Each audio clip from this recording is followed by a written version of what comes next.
शाहजी भोंसले के वक्त भारतवर्ष में अनेक मुस्लिम शासक अपना आधिपत्य स्थापित कर चुके थे, लेकिन उन सब की खुदगर्जी, स्वार्थ और निर्दयता को भली भांति जानते हुए सेनापति शाहजी भोंसले को उनके प्रति आस्थाएं अस्थिर रहती थीं। इसी कारण वे दल बदलू हो गए थे, मतलब कभी इस राज्य में तो कभी उस राज्य में। जिस समय शाहजी महाराज को पता चला कि निजाम शाह ने उनके साथ छल किया है, उनको पता न चले, उस तरह लाखों जी यादव राव कुल की हत्या कर दी है, तो उन्होंने उसके विरुद्ध बगावत का झंडा खड़ा कर दिया।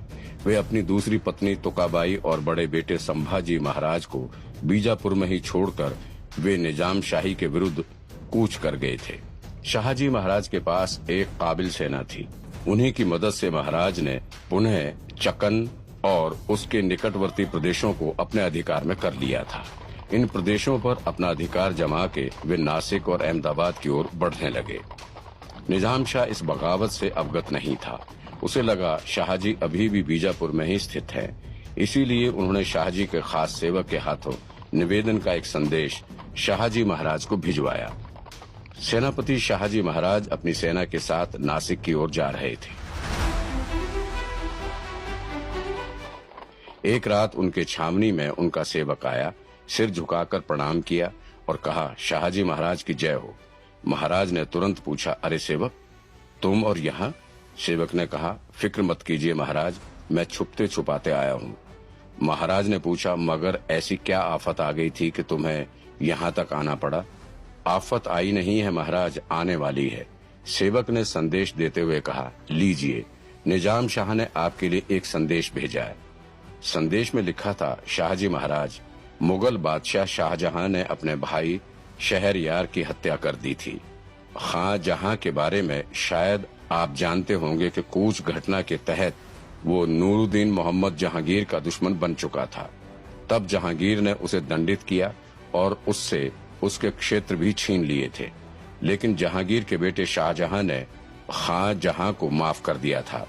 शाहजहां ने उससे दोस्ती का हाथ बढ़ा लिया और उसके सारे क्षेत्र वापस भी कर दिए, लेकिन शाहजहां ये नहीं समझ पाया कि उसके पिता जहांगीर ने खां जहां को यूं ही दुश्मन नहीं बनाया था। खां जहां की धोखेबाजी ही दुश्मनी का कारण थी। अभी संदेश पूरा भी नहीं हुआ था कि शाहजी महाराज हंसने लगे। सेवक ने पूछा, क्या हुआ महाराज? ऐसा कौन सा चुटकुला लिख दिया था निजाम शाह ने जो आप इतने हंस रहे हो? महाराज ने हंसते हुए कहा, चुटकुला तो नहीं है, लेकिन चुटकुले से कम भी नहीं है।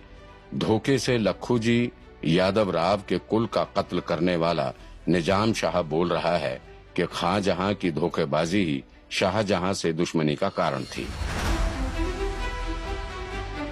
संदेश में आगे लिखा था, कुछ दिन बाद दोनों में पुनः अनबन हो गई थी और खां जहां ने शाहजहां के विरुद्ध युद्ध का बिगुल बजा दिया, मगर उनकी सैन्य शक्ति उतनी नहीं थी कि वो शाहजहां से टक्कर ले पाए।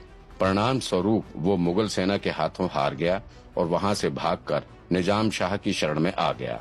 और आप जानते हैं कि हमारी शरण में आए हुए हर बंदे को सहायता मिलती है, इसीलिए हमने ये तय किया है कि शाहजहां को हमारी शरणागति मिलेगी और शाहजहां को हमारी शत्रुता मिलेगी।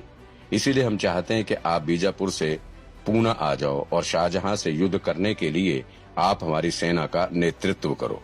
संदेश पढ़कर शाहजी महाराज सोच में पड़ गए। सेवक ने कहा, क्या हुआ महाराज, कोई अशुभ समाचार है? महाराज ने सोचते हुए कहा, नहीं सेवक, अशुभ समाचार नहीं है, पर निवेदन पत्र है। निजाम शाह शाहजहां के विरुद्ध युद्ध करने की सोच रहा है, जिसमें मुझे सेनापति बनने का निवेदन दिया है। सेवक ने हाथ जोड़कर कहा, माफ करना महाराज, छोटा मुंह बड़ी बात, लेकिन मुझे लगता है कि निजाम शाह के पास वापस जाना उचित नहीं, क्योंकि इसके दो कारण हैं, खां जहां और निजाम शाह। महाराज ने कठोर आवाज में कहा, स्पष्ट करो सेवक, क्या कहना चाहते हो?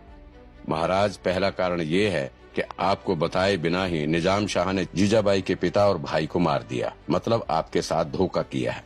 सेवक ने खुलासा करते हुए कहा। महाराज ने पूछा, और दूसरा कारण?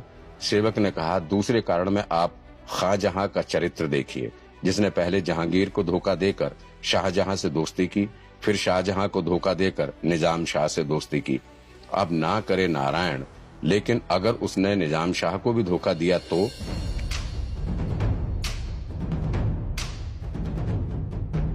शाहजी महाराज ने सोचकर कहा, सेवक, बात तो तुम्हारी सही है, लेकिन हम इस निवेदन को ठुकरा भी नहीं सकते। तुम्हारी बातों का ध्यान रखेंगे और उन दोनों धोखेबाजों से सतर्क रहेंगे।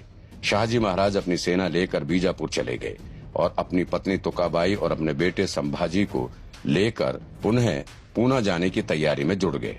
शाहजी का पुणे जाना तय हो चुका था, इसलिए उसने आदिल शाह को सूचना भेजी।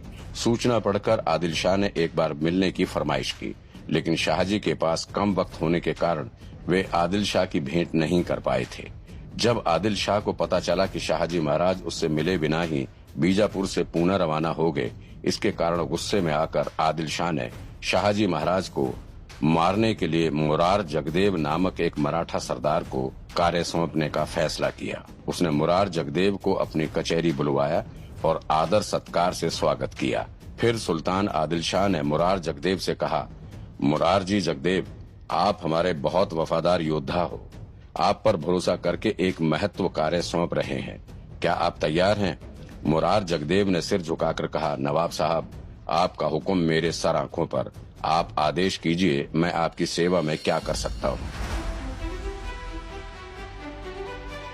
आदिल शाह ने कहा, सेनापति शाहजी महाराज को खत्म करना है। सुनने में आया है कि वो अभी निजाम शाह की सेवा करने पुणे जाने वाला है। हम चाहते हैं आप एक ही तीर से दोनों को चीर दो। हमें शाहजी और निजाम शाह दोनों हमारे कदमों में चाहिए।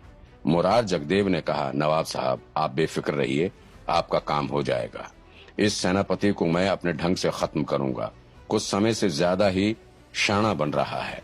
अब पूना प्रस्थान करने की मुझे इजाजत दीजिए।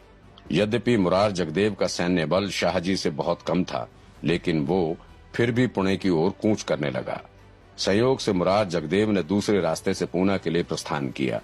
इस चतुराई से वो शाहजी से पहले पहुंच गया और संपूर्ण क्षेत्र को तहस नहस कर दिया।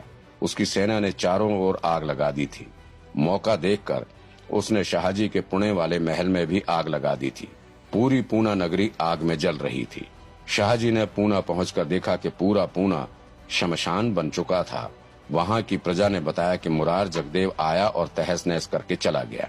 मुरार जगदेव का नाम सुनकर शाहजी को पता चल गया कि इस पूरे षड्यंत्र के पीछे आदिल शाह का हाथ है।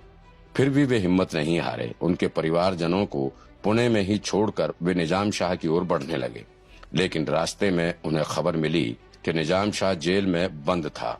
अभाग्यवश उसकी मृत्यु जेल में ही हो गई थी। उसके छोटे बेटे हुसैन शाह को गद्दी पर बिठाया गया और फत्ता खां उसके राज का संचालन कर रहे थे।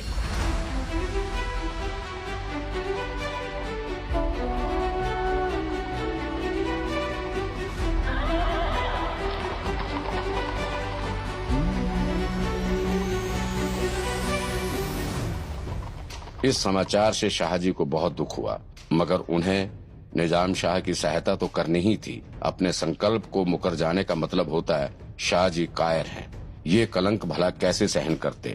अतः उन्होंने आदिल शाही सुल्तान और मुरारजी जगदेव से निजाम शाही सल्तनत की रक्षा के लिए सहायता की भिक्षा मांगी। इसलिए आदिल शाह ने शाहजी की प्रार्थना स्वीकार कर ली और निजाम शाह को बख्श दिया। लेकिन इन मुस्लिम ताकतों में धोखेबाजी की फितरत एक समान थी। आदिल शाही सुल्तान ने निजाम शाही को बख्श दिया था, फिर भी थोड़े समय बाद उन पर आक्रमण करके निजाम शाही नष्ट कर दी। इसके कारण शाहजी को भी मुगलों से मजबूरन संधि करनी पड़ी। उस संधि के अनुसार शाहजी महाराज को अपने 7 किले मुगलों के अधीन करने पड़े, जिसमें शिवनेरी का किला भी शामिल था, जो पहले से ही मुगलों ने हड़प लिया था। शाहजी पुनः आदिल शाही की सेवा में आ गए थे। आदिल शाही सुल्तान सेनापति शाहजी की वीरता और कूटनीति से भली भांति परिचित थे, इसलिए उन्होंने शाहजी को महाराष्ट्र से हटाकर दक्षिण में कर्नाटक प्रांत में नियुक्त कर दिया।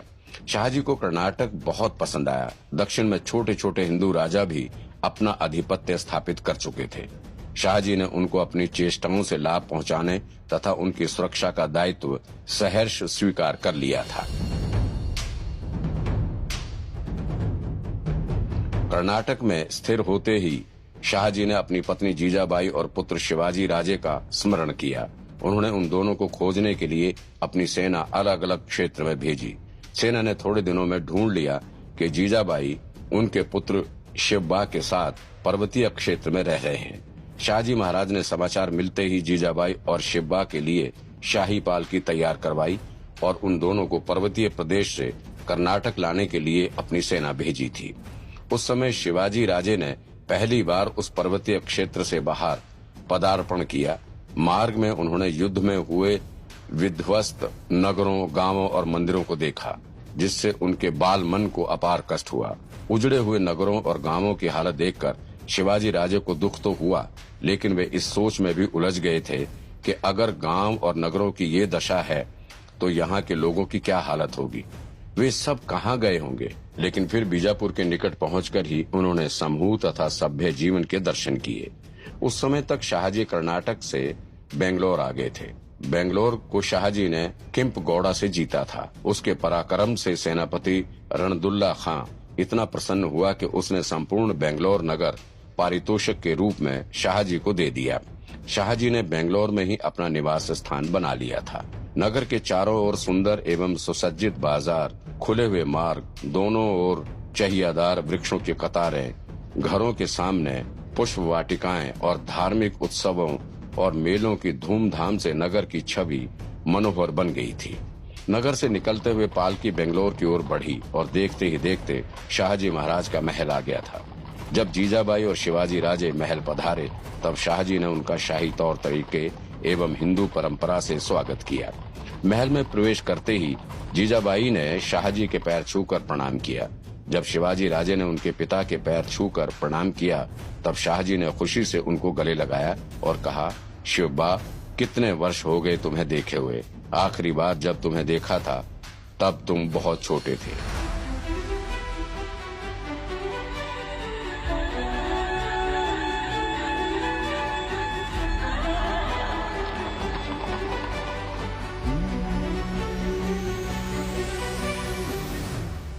शिवाजी राजे के चेहरे पर हाथ फेरते हुए कहा, मेरे लाडले, मुझे माफ कर देना।